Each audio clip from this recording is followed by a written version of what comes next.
TV, Queens Public Access Television, and everybody at Albany, Bethlehem Public Access Television.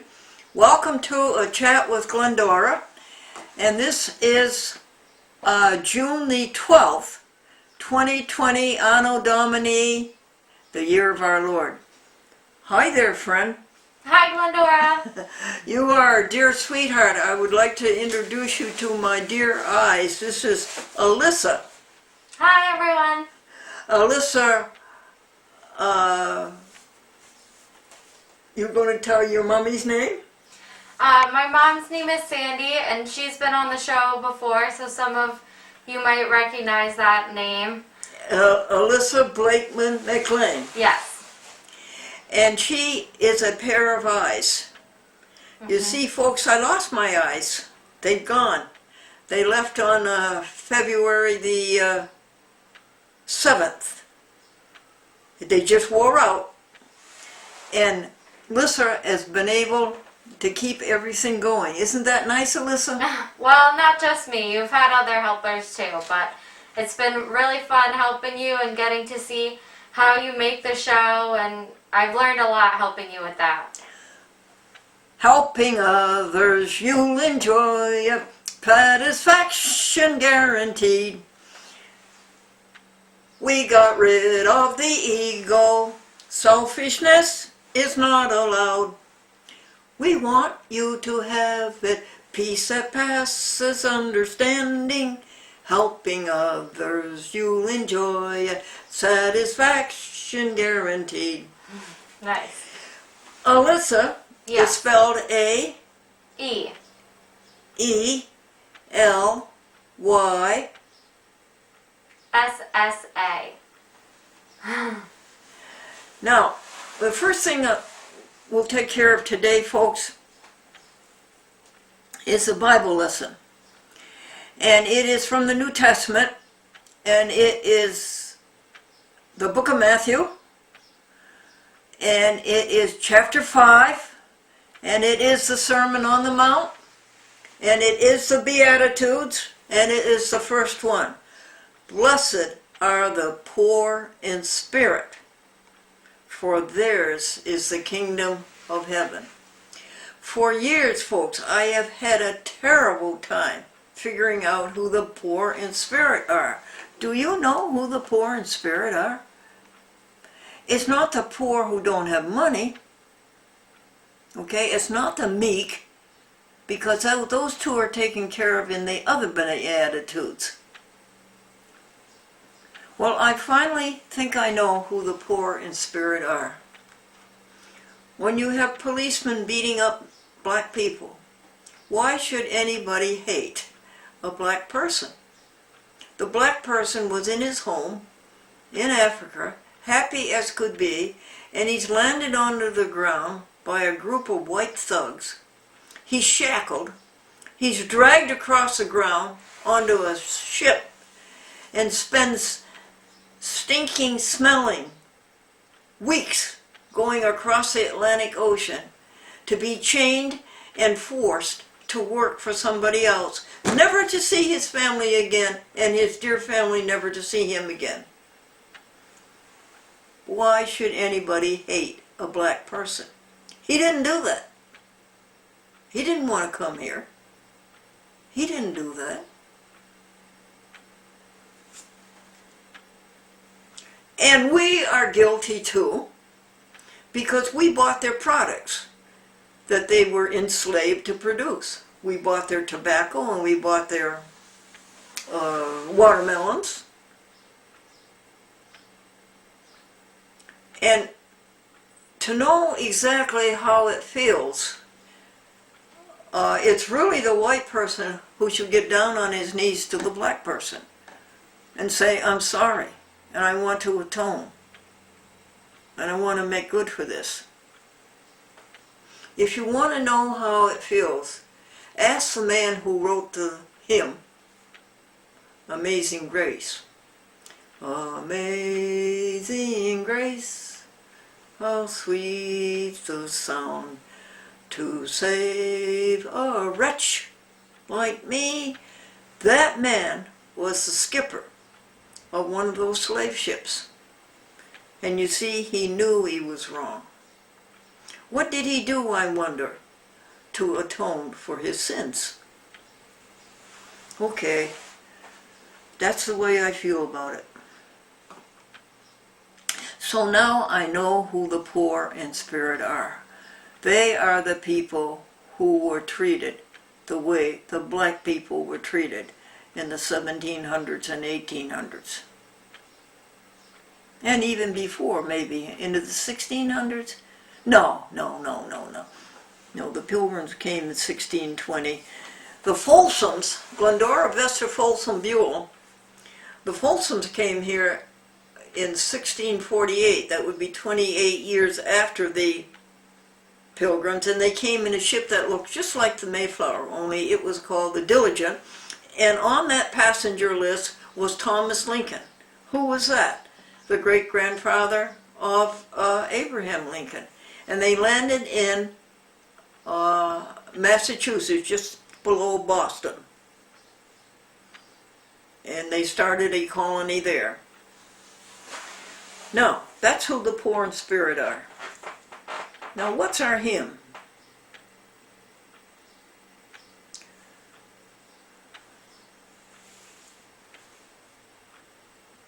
Soft as the voice of an angel, breathing a blessing unheard. Hope with a gentle persuasion whispers her comforting word. Wait till the darkness is over. Wait till the tempest is past.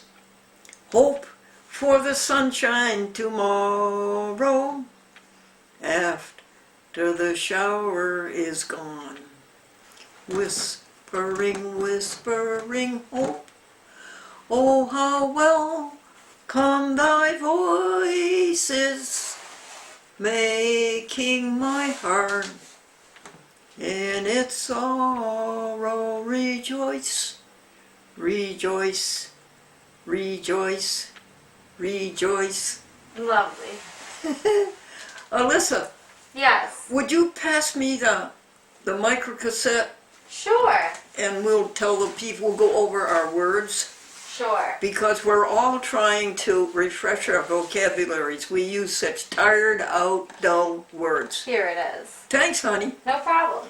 Now, do you remember, let's see,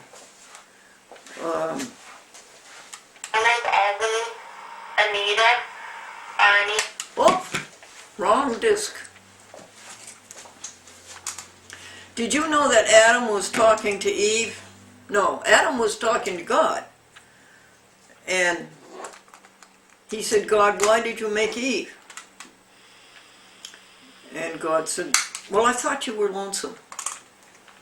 And well, Adam said, well, God, why did you make her so beautiful? So you would like her. Well, God, why did you make her so dumb? So she would like you. Hope for the sunshine tomorrow. Okay, I've got to think of the word. The word is adjure. It means to bind or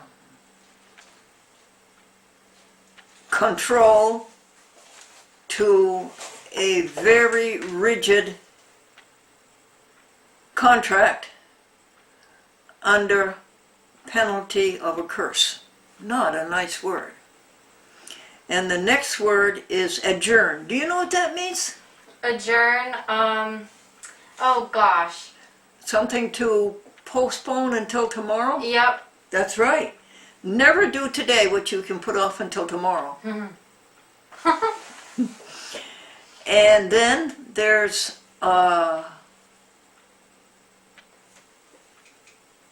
adjudge. That means to decide or determine and pronounce judicially.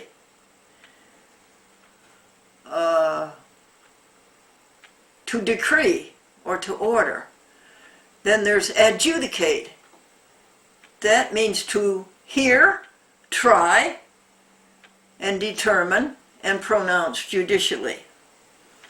But this isn't happening in the courts. No, no. We have bad judges, we have bad lawyers, and we have bad law clerks, and we have bad other clerks. The judges don't make the decisions. These punk law clerks make all the decisions. And all the judge doesn't even sign it. It's stamped. That is not to try, to hear, to determine, to pronounce judicially.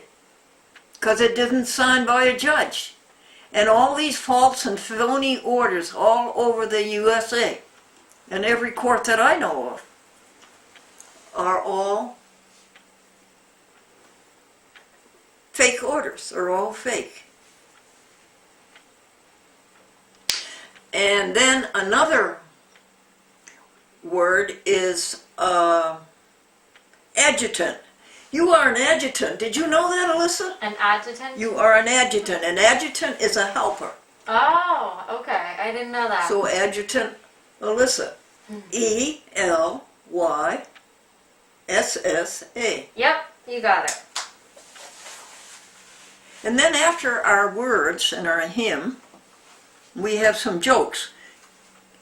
If you go to a list, see, I can't see anything, hon. So, would you prompt me, honey? Give me a... Sure. I'm going to take these papers from in front of you. All right. Rough time at work. Excuse me? Rough time at work? Oh yeah, the man says, I had a rough time at work today. Why? What happened? His wife said. The computer broke down and I had to think. Shovel snow. Edgar, you must not shovel snow. The doctor told you not to shovel snow. You will have a heart attack. So Edgar said to his son, Son, will you shovel the snow? His son said, Yes, Dad, I'll start immediately. Edgar had a heart attack. Named son after my dad. Yes, the couple said they named their son after his dad. What did they name him? Pop. New Year's resolution. Yeah. I have this. My New Year's resolutions are not hard to remember. They're the same as the ones I had last year that I didn't get done. Spark of genius.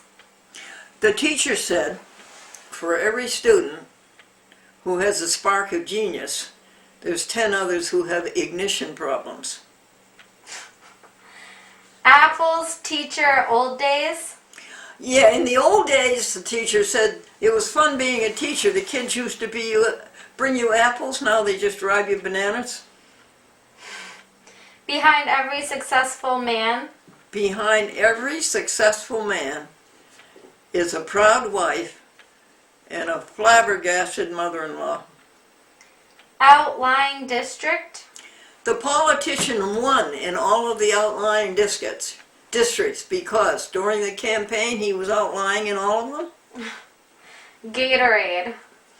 The blonde thought that Gatorade was welfare for crocodiles. Laugh on. Laugh up your sleeve?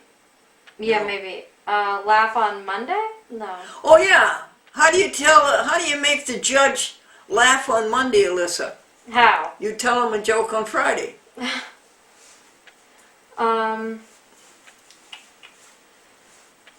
More expensive apartment. Yes, the wife says, Dear, I think we should move into a more expensive apartment. And the husband says, You got what you wanted. He just raised the rent. Spots before. Again? Spots before. Ed, I see spots before my eyes. His friend. Have you seen a doctor? No, just spots. Acute.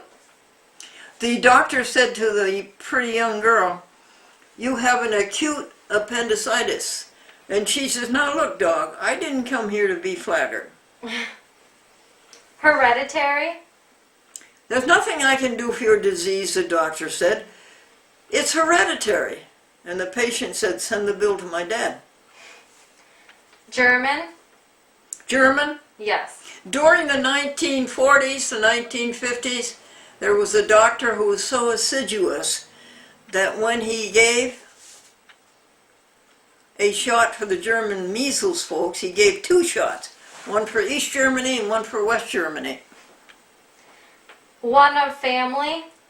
Our dog is like one of the family. Really? Which one? Dog poker? Excuse me. Dog poker? No, I didn't hear you. Dog poker? Spell it. D-O-G, dog. Mm-hmm. Poker, P-O-K-E-R. A man says he has a dog who plays poker. And his friend says, I don't believe it. Oh yeah. Yeah, he plays poker. He has one fault. Every time he gets a good hand, he wags his tail. Did we finish that page? Almost. There are a couple more. Electric blanket. Why did the inventor cross an electric blanket with a toaster? So people would pop out of bed in the morning. And then man drama 30 something. Spell it for me. Man M-A-N drama Spell it. D-R-A-M-A. Maybe. Try again. We can't let that go. D-R. It's my writing. See, it's my writing.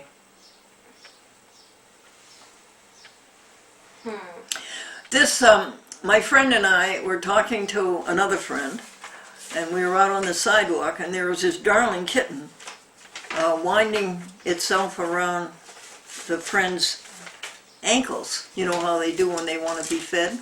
Mm-hmm. And the friend was saying, shoo kitty, shoo kitty, shoo kitty. And the kitty was looking up as if to say, which shoe?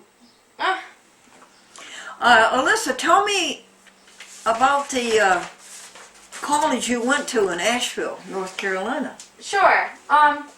I went to Warren Wilson College in Asheville, North Carolina.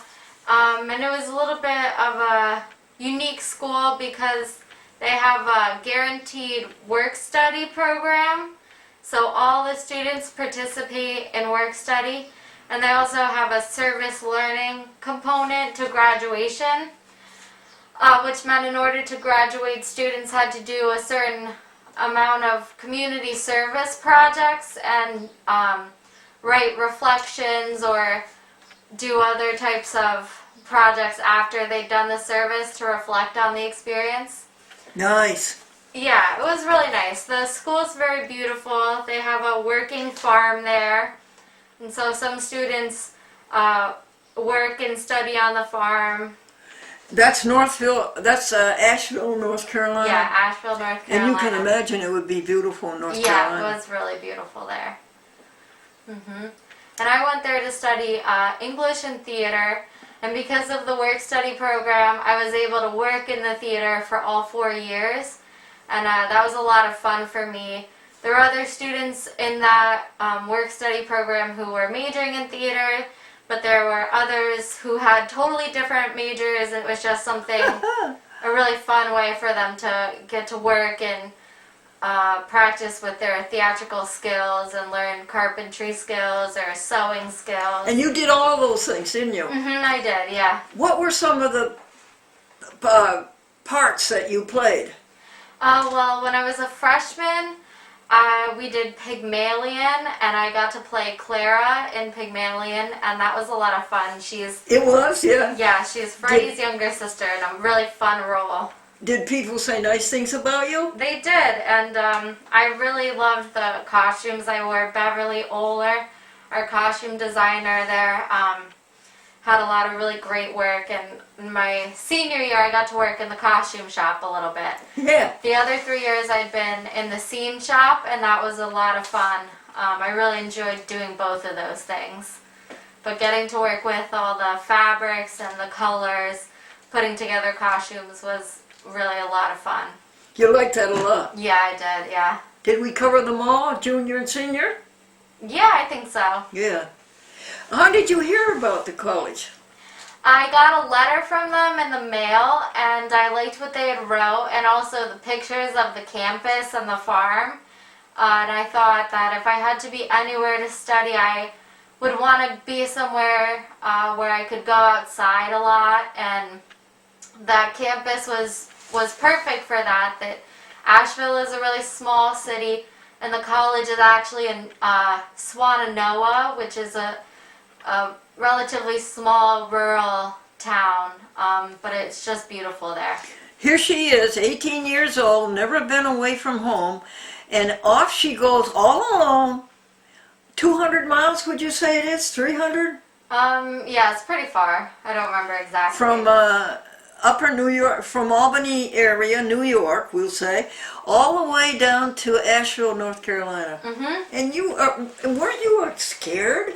Well, it wasn't exactly the first time I had been away. I traveled a little bit when I was younger, but mostly with my parents or with school Well, yeah, groups. with your parents, but this is alone. Yeah, and no, I wasn't scared. I was really excited to start school and make new friends and have new experiences. I knew that college was going to be a really fun time, and it That's definitely good. was. Alyssa, do you know what college bread means?